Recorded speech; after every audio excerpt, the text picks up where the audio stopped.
Every time our athletes walk into this weight room, they're going to be pushed to the max. Let's go! Let's go! The barbell hasn't changed in over 100 years. I can take a 25-pound plate, and we'll go out on the turf, and I'll have you hating life. We talk about straining your gut, pushing past that comfort level. I want a lot of energy. What better breeding ground is there for being a success in life than the weight room?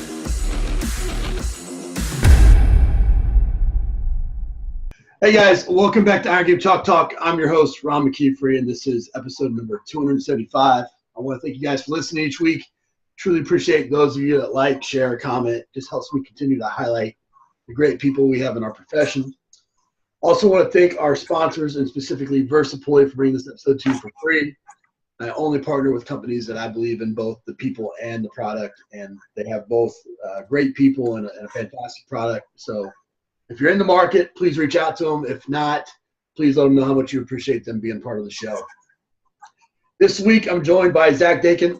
He's the Senior Assistant Director of Strength and Conditioning at TCU. He's been there, 10 or 11 years now, I think, working mostly with baseball. He's working for quarterbacks, works with professional baseball players consistently. And that's where I know him most, from the articles that he's written and the resources that he's put out in that regard. So, man, excited to get you on the show and looking forward to the conversation. Yeah, I appreciate it. Been a big fan for a long time, and I really want to say thank you for what you've done to the field, for what you've done for the field. Appreciate we that. Greatly appreciate it. Young strength coaches, we greatly appreciate what you're doing. Thanks, man. No, it means a lot. It means more than you know. Well, you've been like I said, at TCU, I think 11 years now, right? Yes, going on. Starting 11, I believe, right now. Yeah, so it's notable in and of itself. But you also, before that, you were with the Anaheim Angels. You were with Wyoming, Missouri State, University of Washington. I usually ask the question, which one of those stops kind of best defines you as a strength coach? But you being at TCU for this long, I would imagine it's probably the case. What lesson do you feel like you learned the most in your time at TCU that's really kind of shaped who you are? We could make an entire episode out of that, but to be honest, when I first got here as a young strength coach, it was, I hate to say this, but you kind of become bitter and you kind of become jaded as a strength coach sometimes, because you see sport coaches, honestly, they're making a lot of money. Strength coaches have as much influence, in my opinion, as anybody in the entire department, right? You spend more time with the athletes than any coach in any sport anywhere. Right. I felt like we didn't get respected a lot of times, and I felt just bitter towards the field and towards other coaches in how they viewed our position. The biggest thing I've learned here, and honestly, the head coach approached me with this one time, and he kind of got my ass, to be honest about it. And from then forward, I kind of changed my approach on my outlook of how I wanted to approach my sports, my teams. I'm not the most happy-go-lucky guy in the room, but I have a completely different outlook of how I want to help my sports and work together with the sport coaches, especially.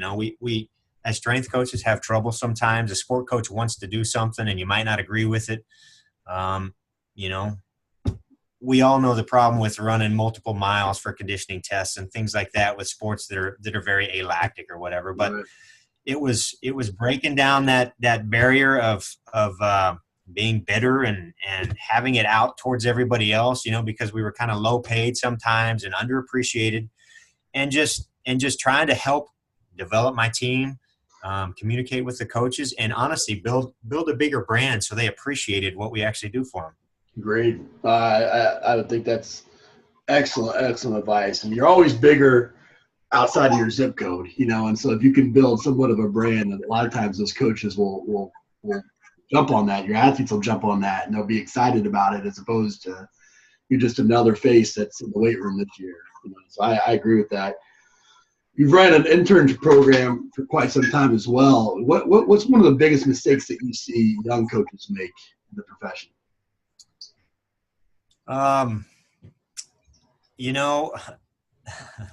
Again, we could go on this a long time, but a lot of it is just, it's not understanding that they don't know it all yet, right? And I made this mistake. We all make this mistake. When you first get into the field, you're not skilled, but you think you know it all, right? Right. And then as time passes by and you start learning things, you realize you really don't know anything.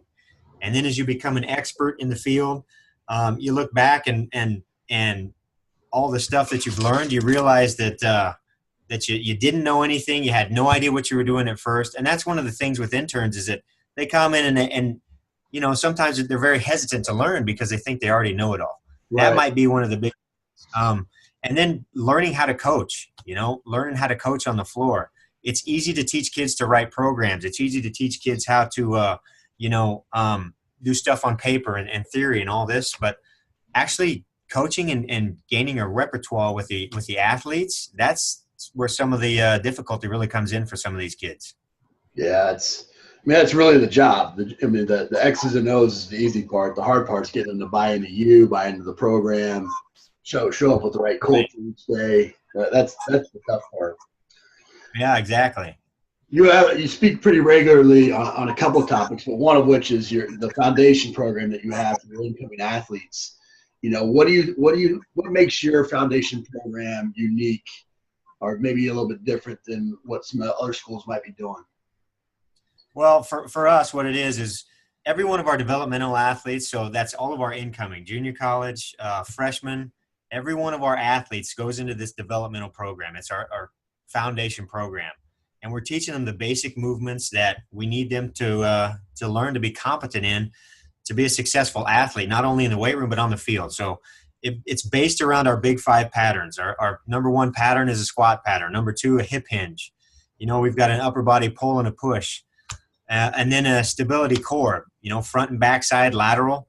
It's built around those 5 big patterns. And then outside of that, we're focused on athletic positions, deceleration positions as far as jumping's concerned, as far as sprinting's concerned, arm drive, little things like that.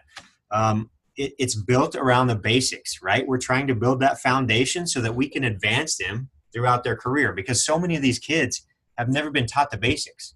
Right. Coaches want to load them before they ever teach them how to hip hinge correctly, or do this advanced jump training or advanced sprint stuff where they've never taught correct arm drive before. Teaching an athlete to throw his hand down and back, or drive your elbows back, or teaching proper, just athletic positions of landing and absorbing force. We take for granted that these have been taught before they get here. Right. So we eliminated that, and every one of our athletes starts off in that program, whether they're a junior college kid, an incoming freshman. I've got junior high kids that I train at a facility that go through the exact same program. It might be on a different scale, but it's the exact same thing, teaching them basic foundational movement so that they can control their body and we can advance them, when the time is right. We want our movement to be dictated by we want our weight to be dictated by the movement, not the other way around. Too many programs are worried about numbers and weight, where the weight becomes, it dictates your movement. At 50% on a front squat, it looks different than at 70, 80, and 90%, right? Begin to break down. We want 50% to look the exact same as or 90% to look the exact same as 50%. I got backwards there. We want those heavy weights to look just like a 50% weight. Everything becomes very standard. Everything, movement becomes very efficient. When you get those junior college players and at TCU, you're getting guys that are going to go on into the league. They're very talented athletes. How do you maintain their mindset to be willing to open themselves up to learning the basics when they're used to trying to push the envelope or do more advanced training, those sorts of things? Well, a lot of that I owe just to the culture of the program from day one, and this is what's kept me here for 11 years. I'll be honest. It's our head coach and the culture that he provides me and our entire team, in that there's no other way, right? You're going to buy into the program or you're not going to be in the program. Right. So we get kids to buy in. I don't know how to explain it. It's just our culture, and it's very, very easy. And, culture is kind of a difficult thing to explain, but we get those kids to buy in from day one. And if it doesn't happen, then it's very obvious. And coach we'll let you know that you're probably not going to be around for it.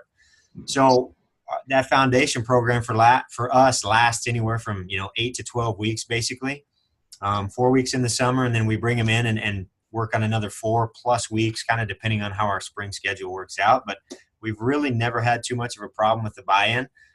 We progress them as they're competent. So, Sure. A kid's not going to stay in the program that can already squat really well. I've got a freshman that actually front squatted 308 for sets of 5 the other day. We let him do that, but we also have a kid in the program that's working on a 88-pound front squat for sets of 5 at the same time. Right. So we let them progress as they're competent. It's not a one-size-fits-all program. There's very much individualization within that. But we've really never had a problem with the buy-in. Yeah, I think that's an important thing that I don't want people to miss is if you want to have a sustainable career, an 11-year career at a place. A lot of times it's not just about picking the place, but it's about picking the right head coach, the right, the identifying the culture. Like you said at the beginning, I mean, you're not a happy-go-lucky guy. I would imagine that your head coach is probably not a happy-go-lucky guy. And so that you identify that in each other, and that's why it's worked. But if you were a happy-go-lucky guy and he's a hard ass, there's probably gonna be some different opinions. And I think so many times as coaches, we get captivated by the logo or the potential school or resources or whatever, and we're not looking at like who are we going to be working, the people, who are we working with each and every day. And I think that's every bit as important as the 5 movement patterns or the athletic position or whatever when it really comes down to it. Yeah, you're right on. I mean, that might be the biggest piece of advice for young strength coaches is matching your skill set up with a coach that's going to have the same culture. Because I'll be honest, I came in, I'm a disciplinarian. I like order. I like structure. We're a little bit, like a military style training concept or culture here. So he was the exact same thing. He wanted the exact same thing in that. And if we clashed on that, where, if we're doing discipline type stuff and he doesn't agree with it, that it destroys the entire foundation of what we're trying to accomplish over here, in my opinion. That's a great piece of advice for coaches. You mentioned, too many coaches, too many athletes are worried about the weight, and the weight drives everything. The max strength, and max strength is everything. And the general adage is, strength kind of fixes everything. It fixes speed, it fixes power production, it fixes hypertrophy, whatever. Talk a little bit about why you need to be focused first on movement and then on weight. Well, yeah, this is what we see a lot of, I guess. You got a kid at, like I said earlier, 50%. As he climbs up in weight, movement starts to break down. We don't want to have that kid 2 years down the road that can't front squat 80 or 90% because he starts to shift forward with his knees. Now he can't get parallel. Now he's taking on an entirely different pattern outside of like a posterior shift with a squat. We don't want to have to restart that kid. If we take care of these problems up front, we don't have these problems down the road. So my example is always Matt Carpenter, right? He's an MiLB All-Star. We started him in a foundation program, and now he's advanced to the point where we use, highly advanced training techniques with some of these pro guys like himself. We couldn't do that if I didn't teach these guys how to move correctly in the first place, right? VBT, an excellent, it's talked about all the time right now. Right. I think that's one of the most advanced training means that you can use. I can't take a kid and put him under a barbell with load and have him do it as fast as possible if he can't move correctly in the first place. Why on earth would I ever do that? Right. So, we want the kids to move correctly first is really what it's about. Max strength is important. We'll get up there, but we're going to let your movement dictate that weight first. Yeah, I think and I absolutely 100% agree with what you're saying. I think to do that well, to sell it, you have to be able to define how strong is strong enough, for your sport, right, position, for your athlete, whatever it is. Have you done any work into determining standards of strength? So I mean, it's a topic that I've talked a lot on Twitter about and visited with a lot of coaches about. And everybody wants to know where the line is, right? What's your front squat number? What's the deadlift number? How much do we use? What percentage of body weight? What, whatever, what ratio? There is no line, in my opinion. And I know it's vague and the line is gray, right? There's no line. You know it when you see it, in my opinion, as a coach. You know it when you see it, Guys that keep crushing heavy weight continually, we're using adaptation energy to build, a guy from a 400-pound squat to a 450, when we could use that adaptation energy in some other aspect of his game to make him better, right? Yeah. At some point, maximal strength is no longer needed, right? Banging your head against the wall continually is not going to help them on the field.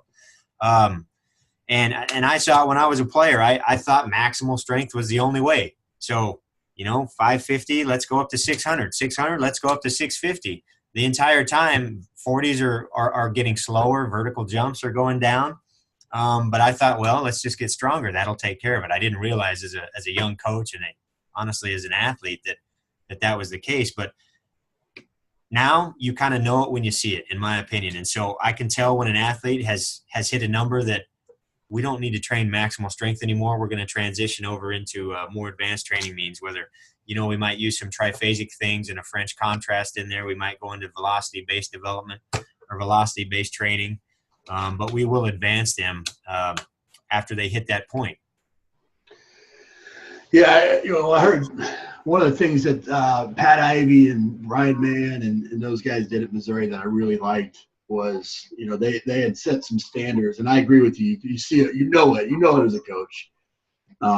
But there is some help to be able to define it so the players know and the coaches know and all those types of things. But one of the things they did is they set standards, whatever it is, say 1.5 times body weight for back squat or whatever it may be.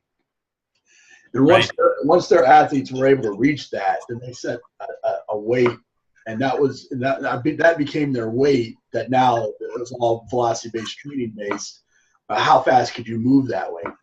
Right. And those set a new set of PRs. And usually, their first 2 years was spent kind of coming to that ratio, and then their back 2 years was spent trying to accelerate that. And oftentimes people would get stronger because you're learning how to move the bar faster and all those types of things. But right. I like the fact that there's no reason to put 600 pounds on a kid's spine. That really, especially if they're a high level athlete. And there's a tremendous amount of risk reward that comes with training, because all training is detrimental, is stress on the body.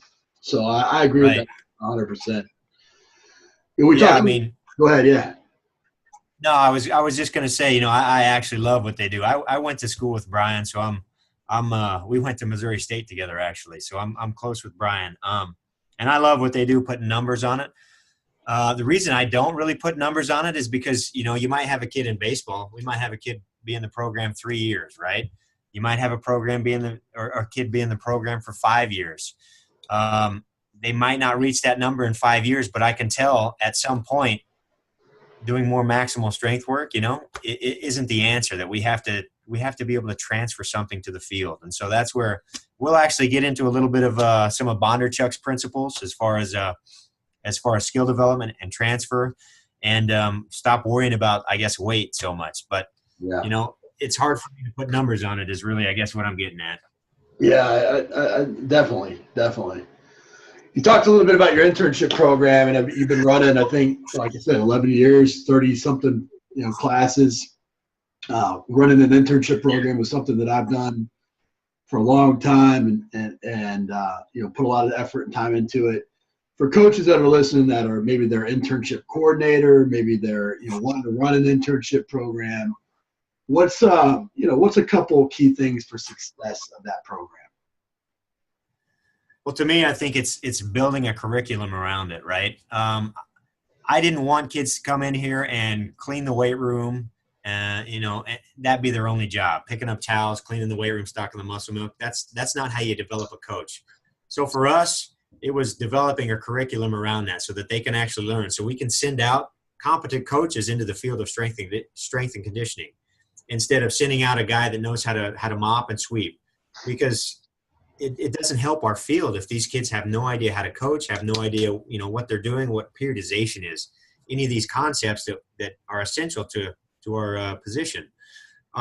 So that would be my biggest advice, is teach these kids. And we give these kids a ton of responsibility. I'll be honest. We want kids to come in here and be able to coach from day one. All right.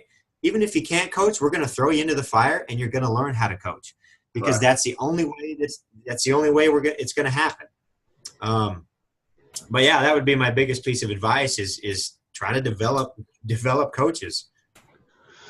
Yeah, I mean, curriculum and developing coaches is absolutely the most important part. I think that, so many times, I remember sitting out of, going and visiting a strength coach, 20 years ago, and walking into the facility a little bit late because I'd gotten there late because of my flight or whatever.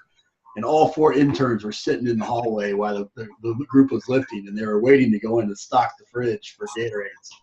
And I was like, it's gotta be the worst internship ever.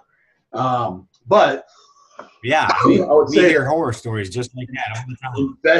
Investing in your interns, be it curriculum, be it in helping them get jobs, be it in after they leave. To me, that's the most important. Those are the most important parts of having success, because they're gonna recruit themselves at that point. If you help people move on and they're developed and ready to go, they're gonna help you find interns later on. Flip that though. There's a big movement out there right now that's like, we shouldn't have internships, and if we did have them, they should be paid, internships and all that. Where do you sit with the value of an internship? Yeah, I mean, it's hard for me. I'm on the fence about that. To me, it's just part of the process of being a strength coach, because you really weed out who wants to be a strength coach and who doesn't. And it's not for everybody, We talk about kids that want to be strength coaches from the area a lot, in the DFW area, that don't want to sacrifice anything. Being a coach, it's going to take sacrifice. This job is not for everybody. And really, it's for us, it's not a job, because I love coming to work every day. I love working with athletes. I love what we do. I love everything about what we do as strength and conditioning coaches. And to me, it's just not a job. So if you want that in your life, you're going to have to make sacrifices along the way. Yeah, I wish we could pay everybody, but when you start paying everybody, I think it's tough to weed out some of the guys that really want it. And like I said, we have trouble sometimes hiring guys from DFW area because they're not ready to sacrifice. They want something that's easy, that's right around the street, that isn't it's not gonna take sacrifice. That's why I love hiring interns from outside of our area, because they're showing me that they're willing to sacrifice and make the commitment for something that is going to be strenuous on them, right? So we when we look for interns, we specifically look outside of our area, to be honest. Yeah, that was a critical piece for us as well, because if you're going to move down there, you're not going to quit at the first bump in the road. You've made a tremendous sacrifice to come down. But at the end of the day, I think, again, for those young coaches that are listening, if the program does what TCU does and invest in you with a curriculum and assistance with your development and helps you pass, the semester in your career, that's a value that you got to put that's a service that you need to put a value on, and that's where you are getting paid. You might not be getting monetarily paid, but you are getting invested in, right. And that's what I think these coaches that are on the podiums that are pounding the gavel saying we need to be paying everybody. That'd be awesome if we could pay everybody, but there's a minimal amount of jobs. Yeah. That's highly competitive, and the way that you separate yourself is by gaining experience.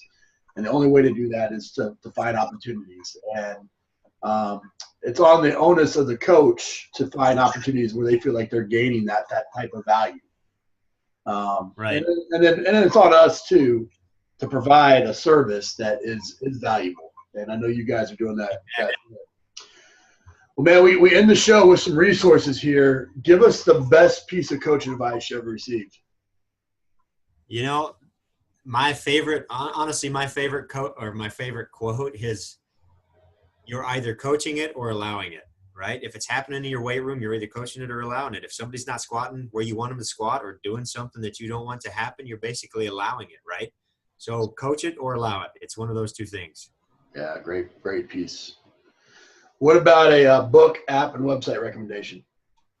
Yeah, my favorite book, and this goes, the book that changed me the most was Stuart McGill's Back Performance and Fitness, I believe. It's Low Back Performance and Fitness, something like that. Yeah. It changed my outlook on everything that I knew up to that point as a strength coach.